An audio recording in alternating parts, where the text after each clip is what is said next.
We will now move to our next session. It's all about AI innovations in India, bold new frontiers. And to bring this topic, I would like to invite Kai Andersson. He's the Chief Experience Officer at Canucci and Head of Major Impact Initiatives at AI Sweden. Thank you very much. Warm welcome. And Umakant Soni, who's the co-founder and CEO for ARTPARK, which is an AI and robotics technology park, also one of our partners for India-Sweden Innovation Day. Thank you, Umakant, for your great support, and fantastic to have you on board here. Over to you, Kai. Excellent. I think it's fantastic. Of course, I would have loved to be in person there, but I think this is COVID, and this is the new reality, as they say. Okay. So as per the theme of the session, you know, this is true digitization in some sense. Well, I guess this is the most in person we've seen each other for almost 2 years. We met here almost 2 years ago. I mean, how are you, first of all? You good? Yeah, fantastic. I think, you know, we hope that the wave 3 doesn't arrive in India, but I think, touch wood, we're doing well. Thank you. You're the co-founder and CEO of ARTPARK, who focuses on AI and robotics, which, I mean, we at AI Sweden, the Swedish National AI Center, we've focused a lot of our modeling on looking at you and been in dialogue with you and learning from you. Could you tell me a little bit more about what ARTPARK is and how it's been set up to help facilitate new AI innovations in India? Fantastic, and absolutely, you know, we've been actually learning from Sweden a lot. I visited Sweden, I've lived in Sweden for a while, so, and of course, I've seen the innovation ecosystem quite close. And so ARTPARK is India's attempt to bring leapfrog AI and robotics innovations to life via the triple helix model, where we bring academia, industry, and government together. And so it's been set up with a seed grant of close to $32 million by Department of Science and Technology and Government of Karnataka, and it's promoted by one of the leading AI and robotics clusters at Indian Institute of Science, and supported by AI Foundry, which is trying to support leapfrog innovations for the billion-plus users. So this is a unique initiative in India. Of course, in Sweden, people are a lot more familiar with the triple helix model, but it's new for India.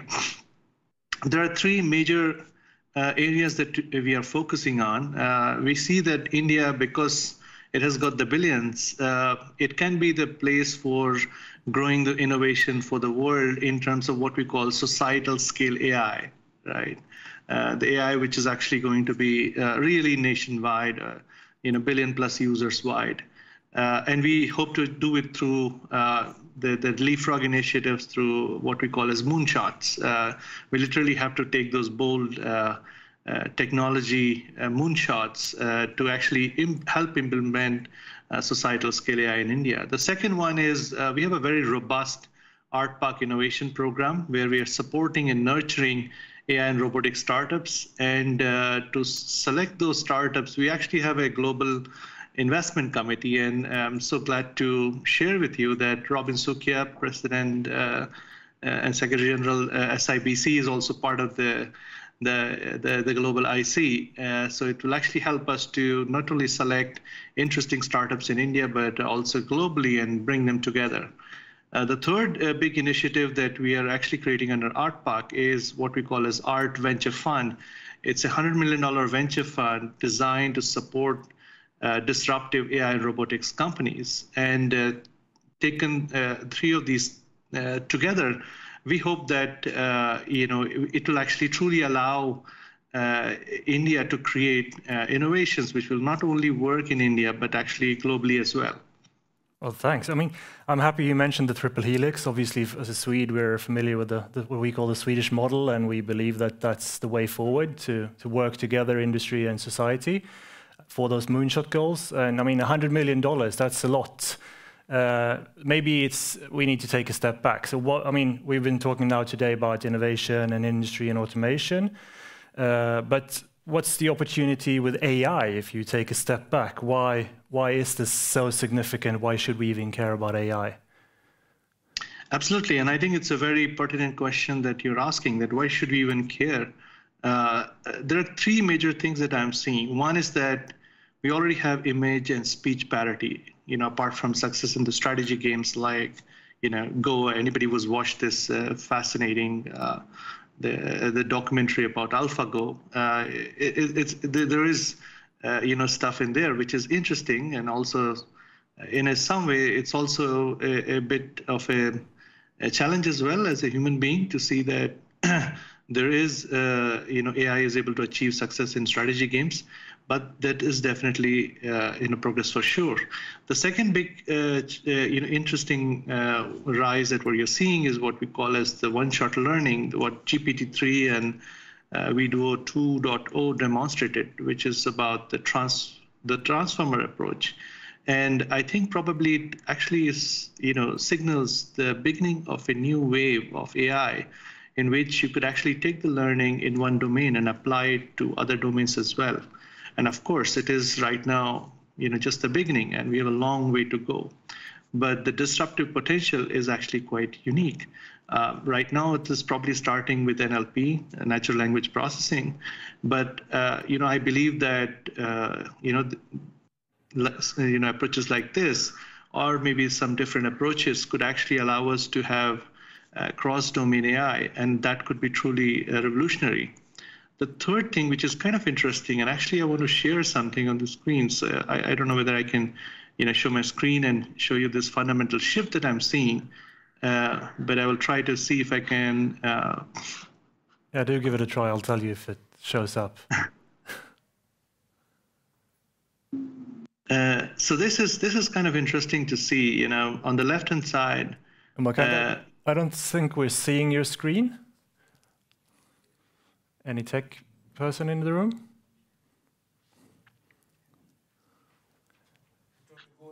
Okay, I don't think it's possible. Sorry. So you'll have to describe it. We're not there yet. No worries. I think we're still evolving. But it's interesting to see, right? If you look at 1975, that was the peak of the industrial economy, where we actually had 1 billion places connected by train, rail, air. And so you could actually sell the excess production of one place to another place. And that was the industrial economy. And that gave rise to the multinationals. So 1975, the total assets were $715 billion. Out of that, the tangible was close to $600 billion. And the intangibles were 1/5 of that, close to $120 billion. If you cut across to 2005, where the knowledge economy started to bloom, you connected people by email, by social media, and you were able to bring more than 1 billion people there.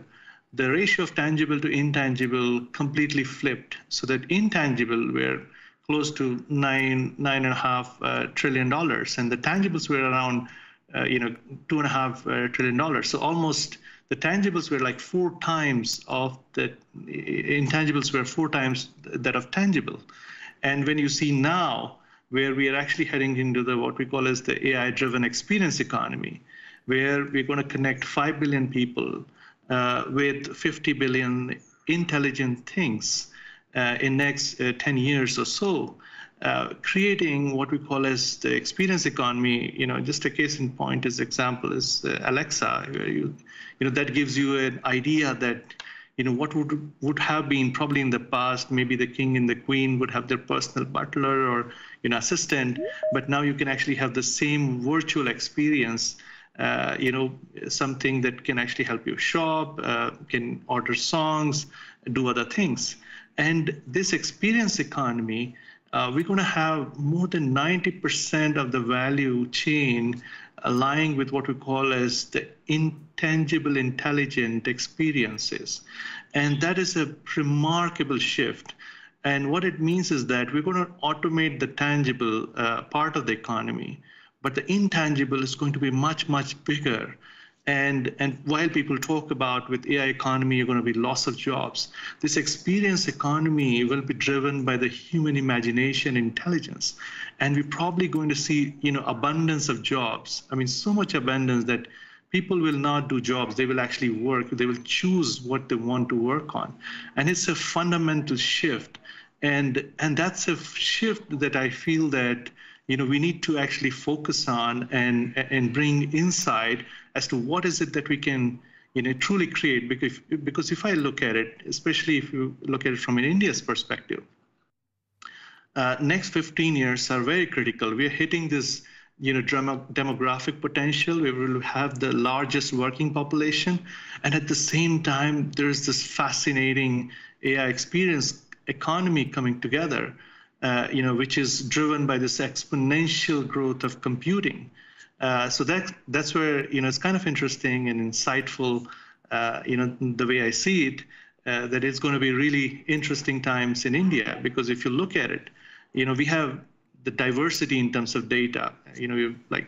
So many 20+ languages, 5,000 years of heritage in terms of all kinds of data. We talk about food recipes, we talk about the language recipes, we talk about the different aspects of the culture.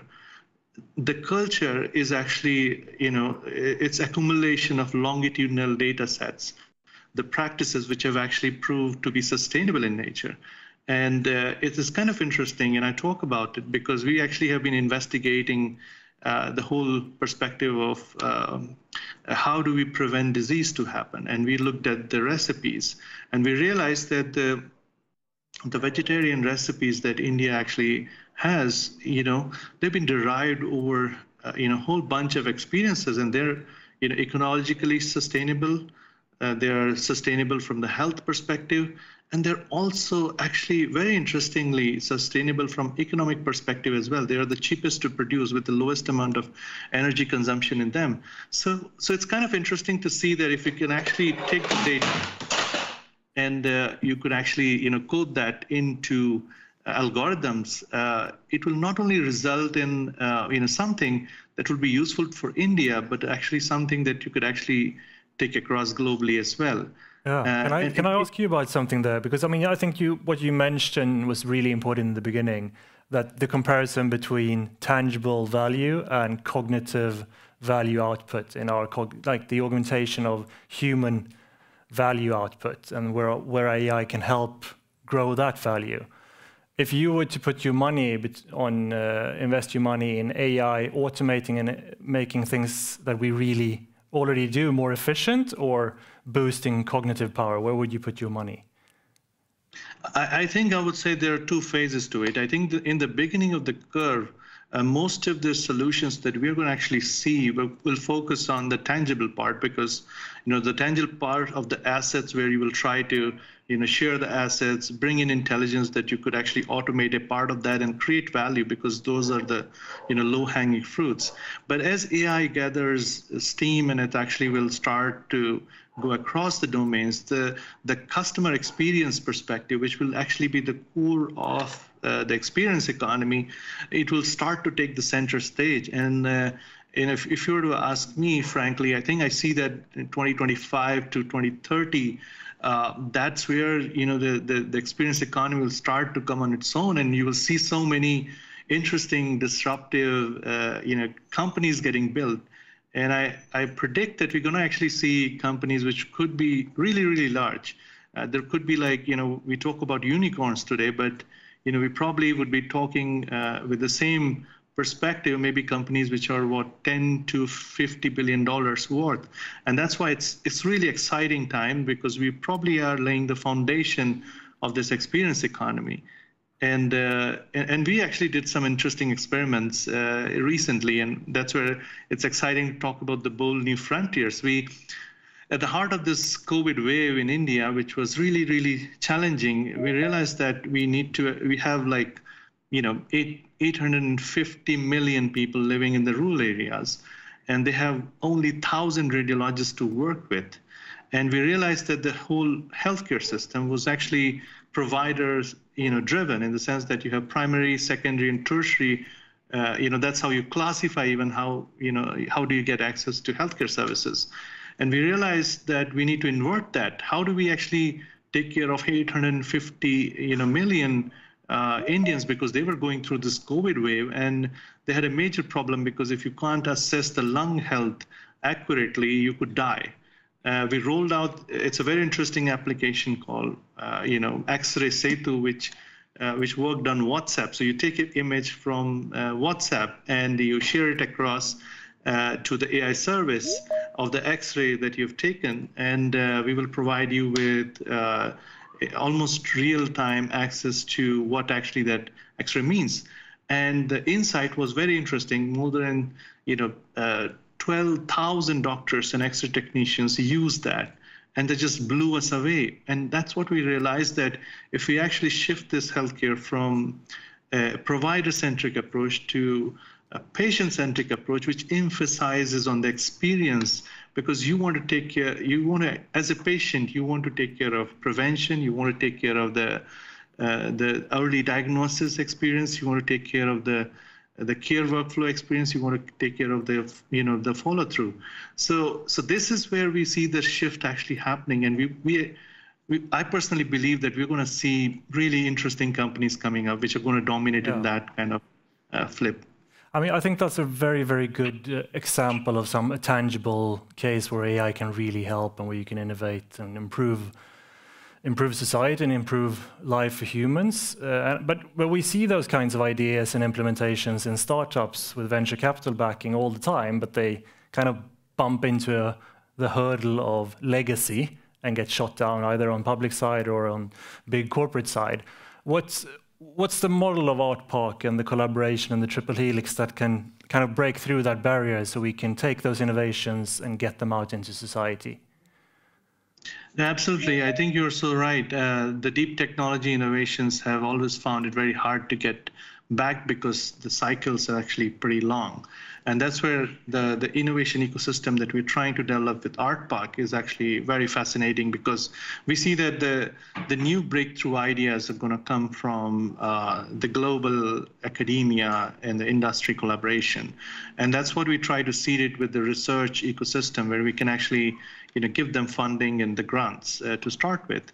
Then as they develop, we can actually support them with what we call as the ARTPARK Innovation Program, where we take the validated research and convert them into product and companies, and then we can spin them out and back them with the venture funding, so that we actually take care of the technology risk. And there are tons of people who want to fund based on the financial risk part.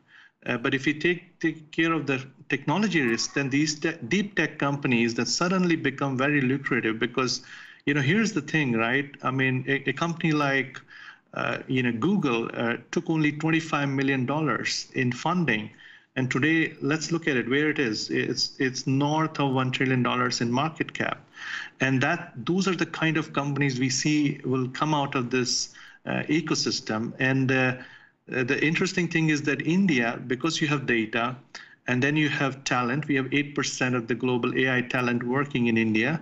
And then most importantly, we have the desperation to solve these problems, like something like accessibility, maybe an overkill in Sweden, where you actually every 2 kilometers you probably have a hospital or access to healthcare ecosystem. But in India, 850 million people living in rural Indias, we need to think breakthrough ideas. And that's where we feel that India is going to be sort of like the cradle for some of these innovations to actually come out. A case in point is what we are trying to develop in terms of this avatar robotics, an avatar nurse. Now, it could be interesting because you have an aging population in Europe, and migration is going to become more and more issues. It's going to be very difficult post-COVID. I feel it's going to be really, really difficult. So how do you take care of people? So what we see is that while robotics will develop, we talk about consciousness, but I still feel that it's a bit time away. We need to probably have a deep understanding of consciousness before we can build them in the machines. So what's actually going to work is these robots, which can be actually operated by human beings. And it could be a nurse sitting in India could actually take care of an elderly patient in Europe through this, avatar robot nurse. And it could be a very interesting experience because, one, you have access to human touch, but through a robot. And at the same time, you actually have a very personal experience of actually interacting with a human being across time, scale, and culture. And you could actually have the AI technologies working. So maybe the Indian nurse might be, speaking to it in, its own language. Maybe it could be Malayalam, and it could be actually talking to maybe a person sitting in Sweden in Swedish, and that could be an interesting future. And I think that's an exciting way where we feel that ARTPARK can play a role, because we can definitely see that something like this would really benefit not only Europe, but it could be even India as well. I think I like that. I like the concept of bridging market problems with the help of technology. Obviously, maybe the obvious connection is like Westworld, but I think the more humanistic connection is there's a need here and there's a solution here, and if we can connect them also across cultures. But if you put yourself in the shoes of a bunch of Swedes in a company, it can be a big company, a startup, or a research department. When should they look to ARTPARK in India? Absolutely. Anytime they think that they actually have something to share, work with us. I mean, we talked about the Atmanirbhar or self-reliance in India, and I think it's a term often misunderstood because it's a very collaborative term. We want to work with the global ecosystem. So if you have, a technology that you have tried out, you validated the research. If you're an industry, you feel that you have a large market to access in India, you could come and work with us. You come and work with us, even if you're a university. We are very receptive to global university collaborations. If you are even a large size industry who's probably want to take strategic bets in the areas like, I'll give you an example, like, if you have not visited Bangalore, that, probably a car that's designed by Tesla in Silicon Valley will probably get stuck in the Silk Board Junction in Bangalore, because it's a very different kind of traffic that you're talking about here. But imagine if you can actually develop probably a car in India, or maybe, maybe that's not the way it's going to work in India. Probably we need to fly. Maybe we need to have, some kind of a drone robo-taxis, and that could be probably a lot more successful in India. And maybe India might be having the desperation to adopt such solution as well. So imagine if you're, Swedish, you're working on a cutting-edge research problem, just write to us. You can reach out to me, Umakant at artpark.in. Very, very, very happy to encourage you to take advantage of this kind of ecosystem that we're building up. It's based on the triple helix model, something that I think the Swedish inherently understand it really well. So I think, and the most importantly, the reason I feel this, that India and Sweden, they both are democratic countries, and they have the same value system at the heart. And I think the future AI, there are three paths that I see. One is that we actually could have large monopolies, and they could actually have the data. But that's tricky because I don't know what kind of AI that will develop. Would that AI prioritize profit over everything? Quite possible. The other model is where you actually have semi-autonomous human beings in the hands of autonomous machines. And there's a part of the world that is actually trying to do that. And that's a very scary situation for a person like me. But I think that if you're thinking about the future of man-machine society as something where you will have autonomous, human beings along with autonomous machines, and they will, collaborate and cooperate, I think that's an exciting future that should be the path that India and Sweden can travel together, and that's why we're excited to actually try to build this, the Sweden-India innovation bridge. And that's why we feel that the whole ARTPARK ecosystem is not just about triple helix in India, but it's actually about triple helix globally, with a mandate to collaborate with global industry, global academia, as well as global governments. Yeah, I think that's. I mean, thank you very much for saying the last thing. And you mentioned the values, the shared values and shared democracy and belief in humanity. we're reaching the close of our time. So could you kind of just mention some examples of what you see, or what are the shared values we need to build into our collaborations? What's our version of Asimov's 3 robot laws?